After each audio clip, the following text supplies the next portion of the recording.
दोस्तों, गौतम बुद्ध से उनके शिष्यों ने पूछा कि कर्म क्या है, तो गौतम बुद्ध ने कहा, कर्म को समझाने के लिए मैं तुम्हें एक कहानी सुनाता हूँ।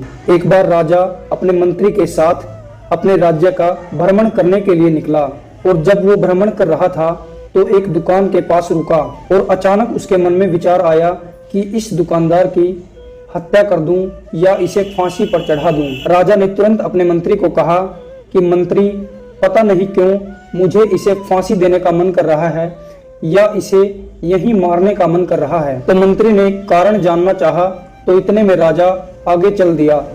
अब मंत्री का दिमाग घूम चुका था और वह पूरी रात सोच रहा था कि राजा के मन में ऐसा विचार क्यों आया। और मंत्री सुबह उठा और अपना भेष बदलकर उस दुकानदार वाले के पास गया।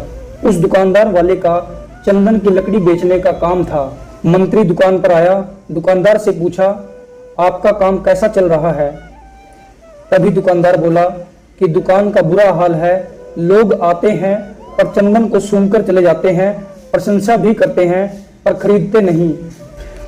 और इसके साथ साथ दुकानदार ने मंत्री से कहा कि मैं इस क्षण का इंतजार कर रहा हूँ कि कब इस राजा की मृत्यु हो और मेरी सारी चंदन की लकड़ी उसके अंतिम संस्कार में यूज हो। इससे मेरे व्यापार में बढ़ोतरी होगी और मेरी आमदनी भी अच्छी आएगी।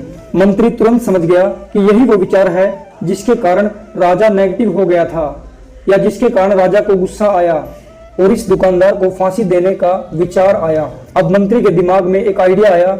उसने दुकानदार से चंदन की लकड़ी खरीदी और दुकानदार ने लकड़ियों को अच्छे तरीके से पैक करके मंत्री को दे दिया।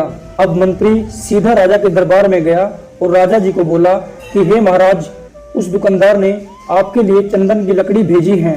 राजा चंदन की लकड़ियों को देखकर बहुत खुश हुआ और मन ही मन ये सोचने लगा कि मैं बेकार में उस दुकानदार के बारे में गलत बातें सोच रहा था। राजा ने लकड़ियों को लिया और उन्हें सूंघा।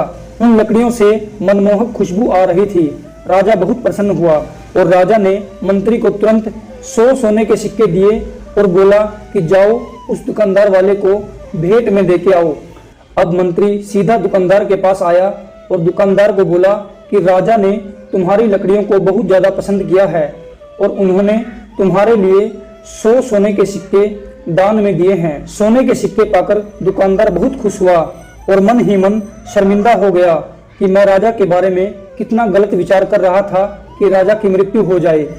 और यहीं पर महात्मा गौतम बुद्ध ने कहानी सुनानी बंद कर दी और अपने शिष्यों से पूछा कि अब बताओ कर्म क्या है।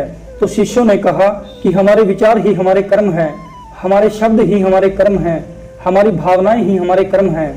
अच्छा विचार अच्छे कर्म को जन्म देता है, बुरा विचार बुरे कर्म को जन्म देता है। तो हमेशा कोशिश करो कि आपके विचार हमेशा पॉजिटिव रहें। और अगर वीडियो अच्छी लगी तो लाइक और शेयर करें दोस्तों। धन्यवाद।